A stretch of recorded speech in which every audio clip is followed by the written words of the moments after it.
আব্বা ১০০ টাকা পকেট থেকে বার করছে, ওই ৫০ টাকা তোদের দুজনের বিল দিয়াম আর ৫০ টাকা বাড়ির যাম। সত্যি এই কষ্টটা খুব খারাপ লাগছে আমার। তখন খাই না, নিজে খাই না। না, এই ৫০ টাকা বাদ যাবে, এটা যদি আগে বলতো আমরা খাইতাম না। তখন থেকে পড়াশোনার প্রতি আমাদের প্রবল আকর্ষণ থাকে। তারপর থেকে ১০ম শ্রেণীতে A+ পাইলাম, সিলেট গেলাম। তখন ইন্টার থেকে আমার শুরু করলাম টিউশন, ওইখানে ইন্টার টিউশন করলাম। এখন BBA MBA টিউশন করে কমপ্লিট করলাম প্রায়। টিউশনই করছিল, আমি অত সাপোর্ট করতে পারিনি। তো আমরা তো জানি আমার বাবা জিরো থেকে, বাবার তো নাই। তারপরও আমাদের বাবা যে সাহস দিছে, আচ্ছা পড়াশোনা কর, কোন ভাই আমি আমার পরিবারটা চালাই যাবো। তোমার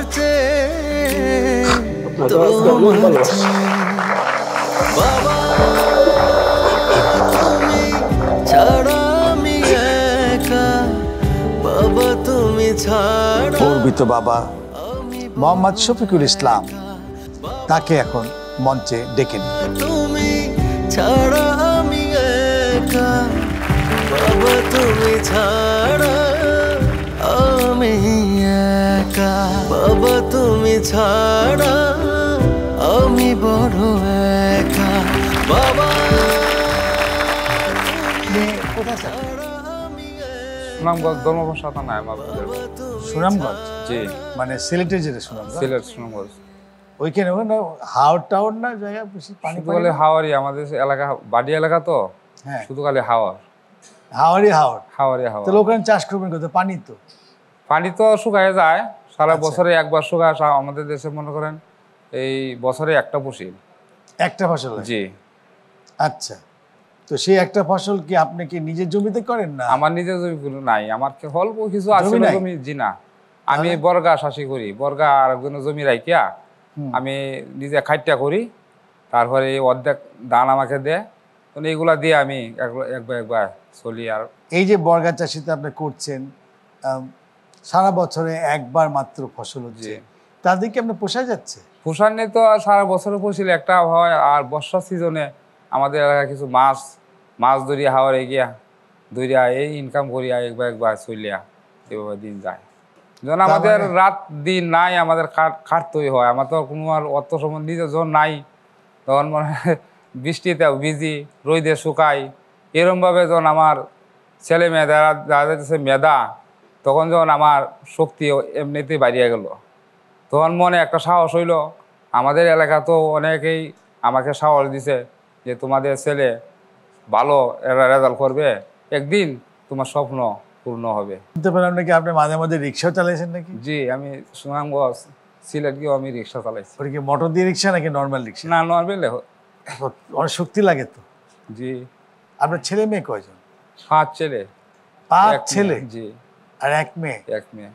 তো আপনার এই মাছ ধরা আর এই বর্গা চাষি করে বা রিক্সা চালায়ও এই 6 ছেলে মেয়ে মানুষ করা এবং তাদেরকে লেখাপড়া করা কষ্ট হতো না? অনেক কষ্ট হচ্ছে। কষ্ট হইলেও যখন আমাদের মনে একটা ইয়া রয়েছে, শক্তি রয়েছে যে এই তারা যখন ভালো রেজাল্ট করতেছে, তখন এইটা নিয়ে আমি যখন স্বপ্ন দেখতেছি, খালি স্বপ্নতেই আমি আছি। যদি আল্লাহ আমার স্বপ্ন পূরণ করে। এই যে আপনি কষ্ট করে চাচ্ছেন, আপনার জীবনের গল্পটি সব বলেন না, সবাইকে শুনি। গরু বাছুরও কিছু পালছি, এই মাঝামাঝি সময় ঠেকে যাইছি। এই সময় গরু বাছুর একটা বেচা, এক সময় ছেলেরা দেওয়ার লাগছে পরীক্ষার ফিস, এগুলা দিয়ে চালাইছি। আর আমাদের পরিবারও আমার মতো শ্রমগাম খুব দিছে। আমি করছি একদিক দিয়া, আমার পরিবারও করছে একদিক। হাঁস, স্বামী স্ত্রী মিলেই? জি। সে কিছু হাঁস পালতো, মুরগি পালতো, ডিম ডুম পেত, আপনারও কিছু গরু টরু। একসময় আমার হাতে টাকা নাই, আমি টিকে গেছি, তখন আমি খুব টেনশন করতেছি। তখন যখন আমার পরিবারই ওই এগুলা দিয়ে চালাই দিয়েছে। এমন কি হয়েছিল যে 2-1 দিন খেতে পারতেছেন না, খাওয়া একেবারে নাই, বন্যা টন্যা হয়ে গেছে, এমন কিছু হয়েছিল? এমন হয়েছিল একবার। তো 34 মাসে 1 বছর ফসল নিয়ে গেছিল। ফসল নিয়ে গেছে? জি। বন্যা হয়েছিল? বন্যায়? আচ্ছা। আমরা ফসল কেউ খাতে পারি নাই, সারা দেশে একটা মানে হই হল্লা হয়ে গেছে গা। এই সময় মনে করেন আমরা দেশ বিদেশ হয়ে গেছি, অন্য অন্য জায়গায় গিয়ে কাজকর্ম করছি। কইরা কিছু গিয়া ইনকাম করিয়া যখন একবার চালাইছি। যারা বড় হয়ে গেছে তারা কি কোথায় আছে? বড় ছেলে আছে আপনার কুমিল্লা ইউনিভার্সিটিতে, কি করে? ইউনিভার্সিটিতে লেখাপড়া করিয়া টিচার? মাস্টার্স কমপ্লিট করছে। আচ্ছা, 2 নম্বর ছেলে হবিগঞ্জ শেখ পাসিলা মেডিকেলে, মেডিকেল পড়ছে। জি। আর ইয়ে শেষ হয়ে গেছে এমবিবিএস পাস করিয়া পাস হয়ে গেছে? জি ডাক্তার হয়ে গেছে? জি। আর বাকিরা? আর 3 নম্বর ছেলে সিলেট শাহজালাল ভার্সিটিতে, সেও ভার্সিটিতে? জি, বাহ। সেও অনার্স কমপ্লিট করছে। 4 নম্বর ছেলে আমাদের এখানে 4 আছে নম্বর তো মেয়ে। না, মেয়ে 4 মেয়ে নম্বর কি মেট্রিক করছে? পাস করার পরেই দেয়া হ্যাঁ, ওরে এক ভালো, সেও ছেলেটাও ভালো। তখন ওনারা আমার খুব চাপ হয়ে ধরছে যে আপনি যখন এই অবস্থাতে আছেন, আপনার কোনো কিছু লাগবে না, আপনার মেয়েটা আমরা চাই। তখন না ছাপাইয়ে রাখতে পারলাম না, তখন মেয়েটা আবার বিয়া শাদী দিয়ে ও দিয়েছে। বিয়ে হয়েছে। জি। আচ্ছা, সে কয় বছর আগে দিলেন? তো 4-5 বছর হয়েছে। 5 বছর। তারপরে ছেলে? তারপরে ছেলে আমাদের এখানে ধর্মভাষা এই আইএ মেট্রিক পাস করে আইএ ভর্তি করে আইএ পড়তেছে। আর থাকলো আর কয়টা? ছোট ছেলেটা ওই ফবিগঞ্জ আছে, সে 9-এ পড়তেছে, আগামীতে 10-এ পরীক্ষা দিব। ওই যে ছেলে ডাক্তার, ওই ডাক্তারের সাথে আছে। ও এখন আপনার ফ্যামিলিও আবার একটু ভাগ হয়ে গেছে, বাগ এক একজন এক এক জায়গায় ছেলে চলে তো আসছে। কুমিল্লা, তা আপনার সাথে কজন আছে? আমার সাথে এখন এক ছেলে যে আমাদের এই এখানে যে পড়ে কলেজে, এই ছেলে বাড়িতে আছে। বাস, আর বাকি সব এদিক ওদিক। জি। বাহ, সুন্দর। শফিকুল ইসলাম সাহেব তার 6 ছেলে মেয়েকে সুন্দরভাবে লেখাপড়া করা, এক একজনকে স্ট্যাবলিশ করে দিচ্ছে। শফিকুল ইসলামের জন্য কোনো প্রশ্ন আছে কিনা অডিয়েন্স থেকে? শফিক আঙ্কেলের কাছে আমার প্রশ্ন, আপনি জীবনে অনেক সংগ্রাম করে এসেছেন, আজকে আপনার 3 জন প্রতিষ্ঠিত সন্তান, তো আপনার কেমন লাগছে? কেমন লাগছে আপনার? আনন্দিত লাগছে আবার। কেমন আনন্দ লাগছে? আমার এই কষ্ট কোনো কিছু আমাদের নাই এখন। আমি মনে করি যে আল্লাহ আমার হাজার হাজার শুকরিয়া আল্লাহর কাছে আমি করি যে আমার অনেক সুখী আমি এখন। Very good. আর কেউ আছে? ইয়েস। আমার প্রশ্ন শফিক আঙ্কেলের কাছে, যে ছেলেদেরকে নিয়ে ওনার যে স্বপ্ন ছিল সেটি কি পূরণ হয়েছে? জি, আমার স্বপ্ন পূর্ণ হয়েছে। আপনার সাথে তো আপনার কি বড় ছেলে আসছে, জি। নাম আশরাফুল? আশরাফুজ্জামান। হ্যাঁ, আশরাফুজ্জামান। আশরাফুল জামান। জি। আফরোজ জামান, ওকে। দেখে নেই আমরা ওনার বড় ছেলে আশরাফুল জামানকে আজকে ডেকে নিচ্ছি। এক আকাশ নীল তুমি, তুমি আমার সাত সমুদ্র জল।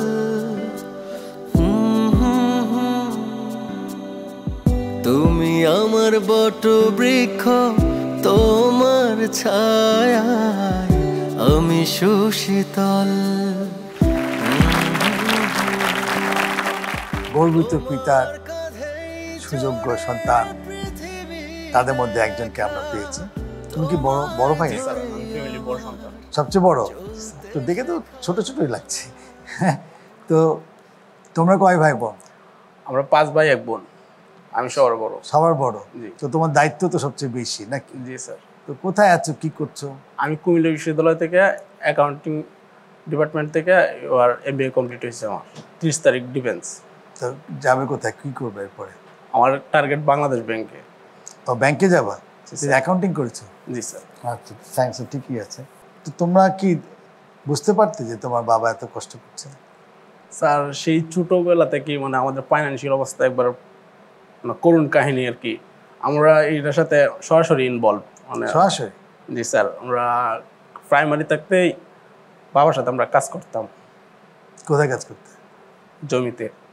সকাল 6টায় যেতাম, 8:30টার দিকে চলে আসতাম, তারপরে গোসল করে স্কুলে যেতাম।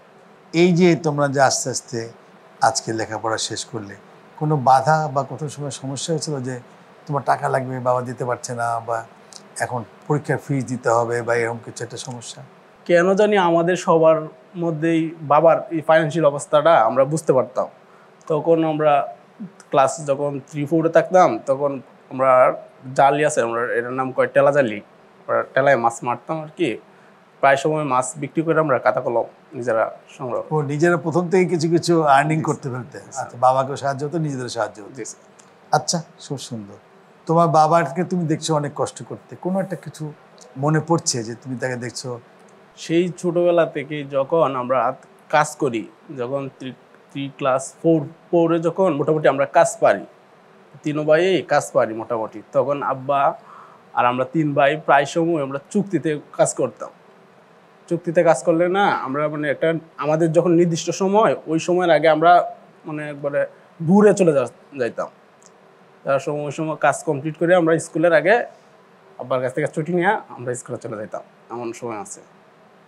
তো এই ছোটোবেলার গল্পগুলো মনে আছে। আর সবচেয়ে আমাদের একটা স্মরণীয় ঘটনা হচ্ছে সবচেয়ে ক্লাস 9-এ আমার ছোটো ভাই জাহিদ ক্লাস 6ষ্ঠ শ্রেণীতে মোহনগঞ্জ পাইলট সরকারি উচ্চ বিদ্যালয়ে ভর্তি পরীক্ষা দিয়ে সে ওইদিকে ভর্তি হয়েছে। আমাকে বলছিল, আমি যখন সমাপনী পরীক্ষাতে স্কলারশিপ পাইছি তখন আমাকে বলছিল ওইদিকে আমি ভর্তি পরীক্ষা দিতে। তখন আমি মানে আমার পরিবার চাইরা প্লাস আমার আশেপাশে বন্ধুবান্ধব চাইরা মানে আমি থাকতে পারি না, তখন আমি আর যাই না। 8ম শ্রেণীতে যখন আবার সুযোগ হইলো তখন আবার বলতেছে, আব্বা বলছে আম্মা বলছে পরীক্ষা দিই, যদি হয় তো হইলো। আমার ছোটো ভাই যে জাহিদ, সে যখন বাড়িতে আসতো না তখন বলতো আমি গ্রামের স্কুলে আমি ফার্স্ট বয়, তখন বলতো এই স্কুলের ফার্স্ট বয় আর আমাদের স্কুলের লাস্ট বয় সমান। মানে আমার ছোটো ভাইয়ের সাথে আমার জিদ উঠলো, আমি ফার্স্ট বয় লাস্ট বয় হবো কেন? অতঃ ভর্তি পরীক্ষা দিয়ে চান্স পাইলে বোঝা যাইব। পরে আমার চ্যালেঞ্জ নিলাম, তারপরে আমি পরীক্ষা দিলাম। ওই জায়গায় আমি 9ম স্থান অর্জন করলাম। 15 জন নিব, ক্লাস 9ম শ্রেণীতে 15 জন নেই। তখন আমি 9মতম হইলাম, তখন আমি ভর্তি হইলাম। ভর্তি হওয়ার পরে তখন তো ফাইন্যান্সিয়াল অবস্থা অনেক শোচনীয়, তখন আমি লজিং থাকতাম। 10ম শ্রেণীতে যখন উঠি তখন আব্বা একবার আমাদের দেখতে গেছিলো, তখন আমাদের 2 ভাইকে নিয়ে খাওয়ার জন্য হোটেলে গেছিলো আর কি। পরে আমাদের 2 ভাইকে বসাইয়া আচ্ছা আমি আসতেছি, তখন খাইলাম। আব্বা একটু বাইরে গেছে, পরে যখন আসছে বলছি আপনিও কে পেলেন? কয় আমি এখন খাবো না, পরে খাবো। বলছি না, আমরা জোর করলাম না, কে পেলেন? পরে আব্বা 100 টাকা পকেট থেকে বার করছে, ওই 50 টাকা তাদের দুজনের বিল দিয়াম আর 50 টাকা বাড়িতে যাম। সত্যি এই কষ্টটা খুব খারাপ লাগছে আমার। তখন খাই না, নিজে খাই না, না এই 50 টাকাতে বাদ যাবে, এটা যদি আগে বলতো আমরা খাইতাম না। তখন থেকে পড়াশোনার প্রতি আমাদের প্রবল আকর্ষণ থাকে। তারপর থেকে 10ম শ্রেণীতে A+ পাইলাম, সিলেট গেলাম। তখন ইন্টার থেকে আমার শুরু করলাম টিউশন, ওইখানে ইন্টার টিউশন করলাম। এখন BBA MBA টিউশন করে কমপ্লিট করলাম প্রায়। টিউশনই করছে তো? জি স্যার।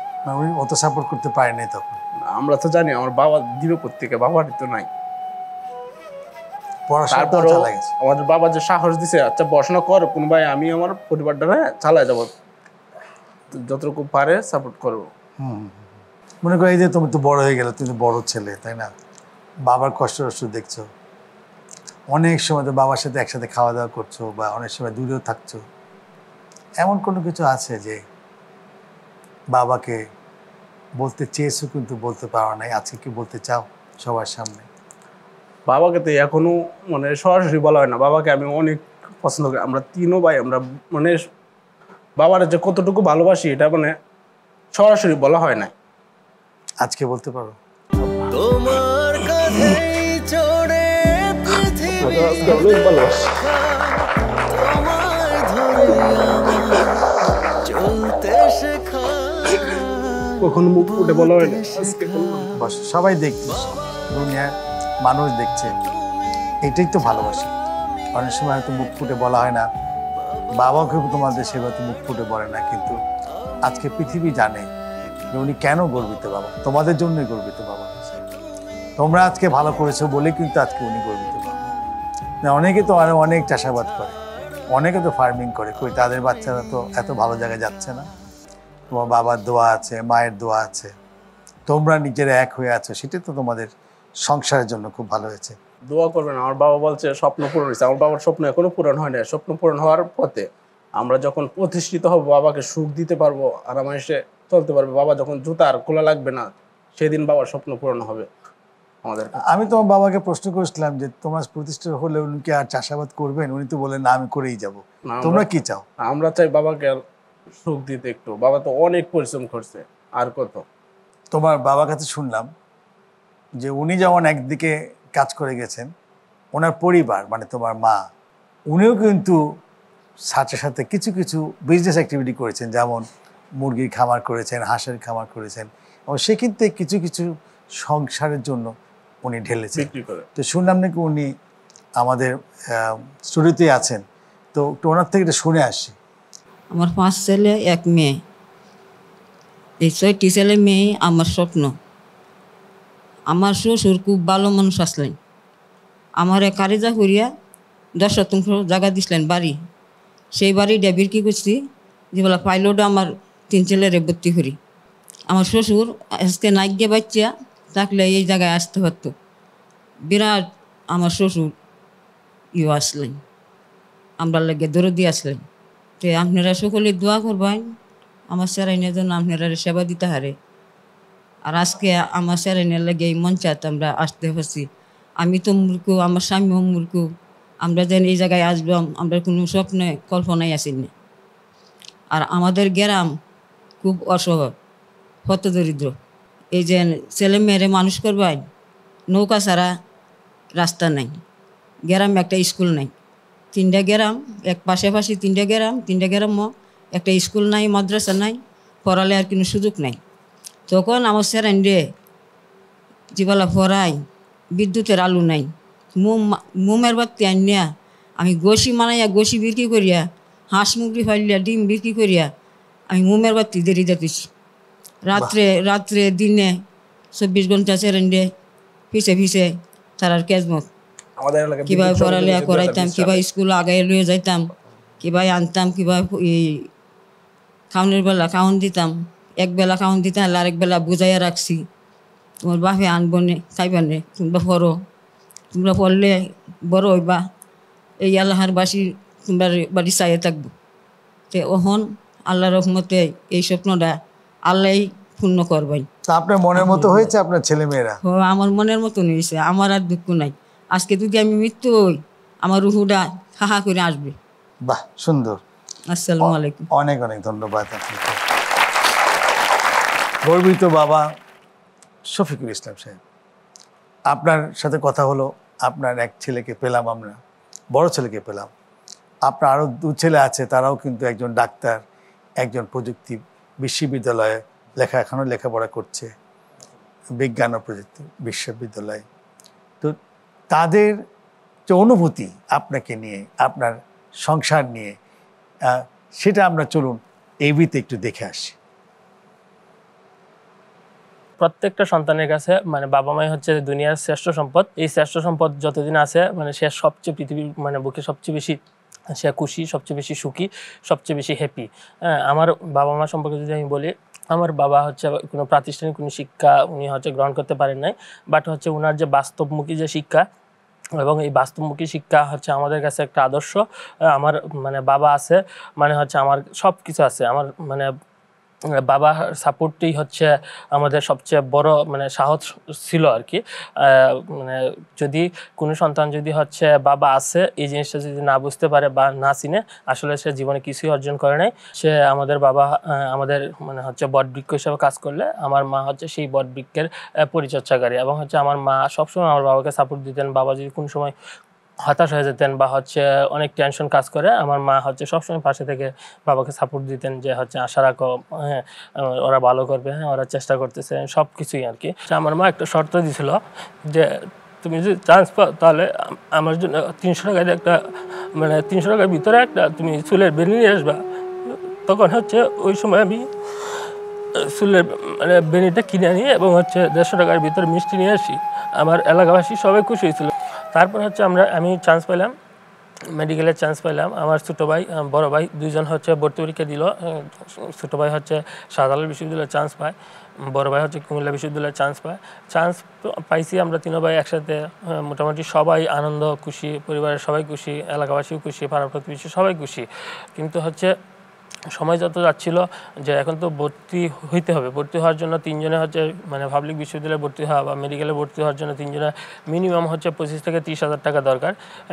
এখন হচ্ছে এত টাকা কোথায় পাবো, এই টেনশনটা হচ্ছে বেশি কাজ করতেছিল আমার বাবার মাথায়। মা খুব টেনশনে ছিল, আমরাও টেনশন ছিলাম যে এখন কী করা যায়। তখন ওই সময়টাতে হচ্ছে আমাদেরকে হচ্ছে সাহায্য করছিলেন, আসলে বিপদের বন্ধু হিসেবে যারা সাহায্য করছিলেন ওনাদেরকে হচ্ছে শ্রদ্ধাভরে স্মরণ করছি। এর মধ্যে হচ্ছে বদরুন্নাহার ম্যাম, উনি হচ্ছে আমাকে খুব মানে সবসময় সাহস দিতেন এবং হচ্ছে ওই সময় হচ্ছে ভর্তির জন্য যে টাকা পয়সা, তারপর হচ্ছে কঙ্কাল কিনতে হয় MBBS প্রথম বর্ষ দ্বিতীয় বর্ষ কমপ্লিট করার জন্য মানে কঙ্কাল কিনতে হয়, ওইটা হচ্ছে ম্যাম ব্যবস্থা করে দিয়েছিলেন।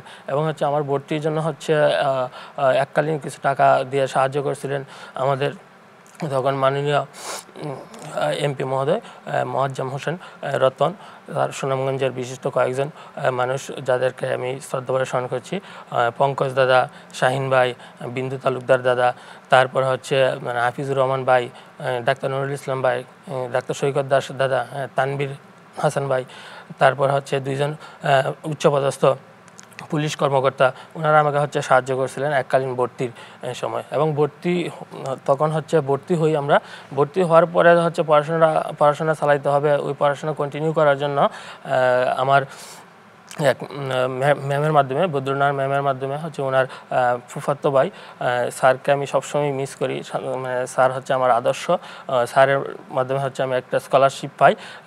স্যারের নাম হচ্ছে লায়ন ডাক্তার মোহাম্মদ শাহিন রাজা চৌধুরী স্যার, উনি হচ্ছে অধ্যাপক FCPS চক্র, ঢাকা ন্যাশনাল মেডিকেল কলেজ হাসপাতাল। ওনার কাছে আমি চিরঋণী। এবং হচ্ছে ওনার যে হচ্ছে সংস্থা ডিস্ট ইউনিয়ন সংস্থা ঢাকা, এবং এর সাথে যে সংশ্লিষ্ট মানে স্যার আছেন মোহাম্মদ মনিরুজ্জামান স্যার, মিসেস শিউলি ম্যাম, ওনাদেরকে হচ্ছে আমি মানে আজীবন ওনাদের প্রতি কৃতজ্ঞতা প্রকাশ করবো এবং এখনও কৃতজ্ঞতা প্রকাশ করছি, কারণ হচ্ছে ওনারা হচ্ছে আমার বিপদের বন্ধু ছিল। এছাড়া হচ্ছে একজন স্যারের মাধ্যমে উচ্চপদস্থ পুলিশ কর্মকর্তা যে বললাম যে ফিরোজ স্যার, ওনার মাধ্যমে হচ্ছে ফেইড ফরওয়ার্ড থেকে আমি একটা তখন হচ্ছে বৃত্তি পাই। এবং হচ্ছে ফেইড ফরওয়ার্ডের সাথে যে সবচেয়ে মহান যে ব্যক্তি, আমি ওনার প্রতি কৃতজ্ঞতা প্রকাশ করছি, বাদল সৈয়দ স্যার। ওনাকে সারা বাংলাদেশের মানুষ সবাই চিনে, ওনার মাধ্যমে হচ্ছে অনেক শিক্ষার্থী পড়াশোনা করতেছেন, ওনাকে হচ্ছে আমি কৃতজ্ঞতা জানাই। এভাবে হচ্ছে আমার ক্ষেত্রে মানে MBBS পড়াটা মানে খুব সহজ হয়, কারণ হচ্ছে স্কলারশিপ ছিল দুইটা। এই দুইটা স্কলারশিপের মধ্যে হচ্ছে যে টাকাটা আমরা পাইতাম প্রথম দিকে, ওই টাকাটা দিয়ে হচ্ছে আমরা 3 ভাই, আরও পরিবারের আরও 2জন হচ্ছে ছোটো ভাই এক বোন, ওদের পড়াশোনা সবার ক্ষেত্রে এটা সাহায্য করছিল। তারপর হচ্ছে আমি ভালো একটা টিউশন পাই MBBS-এ, ওইখানে টিউশন পাইতাম। তখন হচ্ছে একটা স্কলারশিপ যে ফেইড ফরওয়ার্ড থেকে পাইতাম, ওইটা হচ্ছে আমি নিজ স্বেচ্ছায় ওনাদেরকে জানাইছিলাম যে হচ্ছে এটা অন্য একজন মানে হচ্ছে মেধাবী শিক্ষার্থী বাট একটু সমস্যা ফেস করতেছে, ফিনান্সিয়াল প্রবলেম, এরকম কাউকে দিলে ভালো হয় আর কি। ওনারা খুব খুশি হয়েছিল এবং হচ্ছে এটা আমাকে জানাইছিল। ঠিক আছে, এই পর্যন্তই। এরপরে হচ্ছে আমি হচ্ছে MBBS পরীক্ষা মানে first year, second year, third year, fourth year এভাবে হচ্ছে ধাপে আগাই। এবং মেডিকেল কলেজের আমার সব শিক্ষক শিক্ষিকা অনেকে আমাকে সাহায্য করতেন আর কি, সাপোর্ট দিতেন। তখন হচ্ছে আমাদের মেডিকেল কলেজের যে প্রতিষ্ঠাতা principal doctor Mohammad Abu Sufian sir, উনি আমাকে একবার সাহায্য করেছিলেন এবং সবসময় বলতেন যে কোনো সমস্যা হলে জানানোর জন্য। এবং আমার যে 2 ভাই বিশ্ববিদ্যালয়ে পড়াশোনা করে, ওরাও হচ্ছে সর্বোচ্চ চেষ্টা করছে নিজেরা নিজেদের হচ্ছে টিউশনির মাধ্যমে, তারপর হচ্ছে কিছু টাকা হচ্ছে বাড়িতে সাপোর্ট দেওয়া, বাবাকে সবসময় বলা যে টেনশন না করার জন্য। বাবাও আমাদেরকে সবসময় সাহায্য করতেন আর কি। ভাইয়ের সাথে একটু অ্যাড করি, আমার আব্বা আম্মার কথা যদি আমি বলি, প্রথমে আমি বলবো যে বাবা মা হচ্ছে আমাদের এই পৃথিবীর শ্রেষ্ঠ সম্পদ, এটা আমার ভাই বলছে। তবে আমি আরেকটু অ্যাড করে বলি যে আমার বাবা মা যদি মানে সমুদ্রের ঠিক মাঝখানে পড়ে যায়, তাহলে বাবা যদি আমার মানে প্রথম হচ্ছে আল্লাহর পরেই, আর বাবার যদি আত্মবিশ্বাস মানে হচ্ছে এটা যে আমি পারে উঠতে পারবো, আমার বাবা যতদিন থাকবে। আর মা ছিল আমার সেই মাধ্যম যে মাধ্যমের মাধ্যমে আমি নদীর তীরে চলে আসতে মানে সমুদ্রের তীরে চলে আসতে পারবো। মানে আমি যদি বলি যে আমার বাবা মার আসলে সংজ্ঞায়িত করা কোনোভাবেই সম্ভব নয়, কারণ হচ্ছে জন্মের পরে আমি মহান আল্লাহর কাছে হাজার হাজার শুকরিয়া এখন সবসময় প্রকাশ করি যে এরকম বাবা মার গর্বে আমি জন্ম নিয়েছে। অনেক সময় দেখতাম যে আমার টিভিতে প্রোগ্রাম হয় যে গর্বিত বাবা বা সংগ্রামী মা হিসেবে সম্মান দেওয়া, ওই জায়গায় কিন্তু আমার খুব অনেক সময় আক্ষেপ জাগতো যে আসলে এই যে আমাদের বাবা মা যে আজকে আমাদের এত কষ্ট পরিশ্রম করে আমাদের চেষ্টা করতেছে, আমরা কি কোনোদিন পারবো বাবা মাকে এই পজিশনে নিয়ে? আমাদের চোখের সামনে আমার বাবা বা আমার মা সসম্মান এবং পাক মানে এই জিনিসটার জন্য আজকে আমি RTVর কাছে আন্তরিকভাবে কৃতজ্ঞতা এবং ধন্যবাদ জ্ঞাপন করছি। কারণ আজকে আমরা এই এতটুকু আমরা আমাদের চোখের সামনে আমরা আপন 3 ভাই চোখের সামনে একটা প্রোগ্রামের মাধ্যমে আমার বাবাকে যে গর্বিত বাবা হিসাবে প্রচার করা হচ্ছে বা সম্মান দেওয়া হচ্ছে, সেই জন্য আমি কৃতজ্ঞতা বোধ করছি। আমরা শুনতে পেলাম গর্বিত বাবা শফিকুল ইসলামের কাহিনী, কিভাবে কত কষ্ট করে তার 6 ছেলে মেয়েকে বড় করেছে। তার সাথে যে আশরাফুজ্জামানের মা হাতে হাত ধরে এই সংসার ধরে রেখেছিল, তাদেরকে আজকে এখানে নিয়ে আসছে। আসুন তাকেও আজকে মঞ্চে দেখে। RTVর পক্ষ থেকে ক্রেস্ট এবং উত্তরীয় গর্বিত বাবাকে দেওয়া।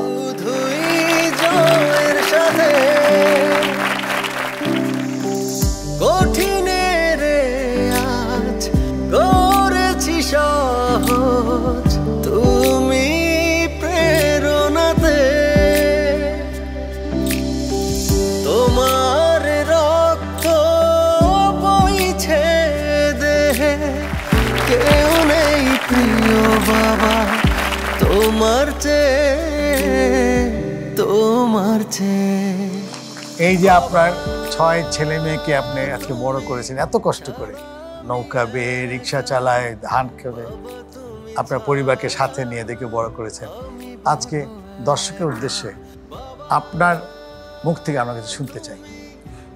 আজকে এই জায়গায় যে আমি আসবো আমার কোনো কল্পনাও ছিল না, কিন্তু যেই সম্মান আমি যেই ইজ্জত পাইছি এটাই আমার আল্লাহর কাছে হাজার হাজার শুকরিয়া। আমার খুব আনন্দিত লাগছে আজকে। আমার আর কোনো আমার আশা পূর্ণ হয়েছে আমি মনে করতেছি। বাবা তুমি ছাড়া আমি একা, বাবা তুমি ছাড়া আমি বড় একা, বাবা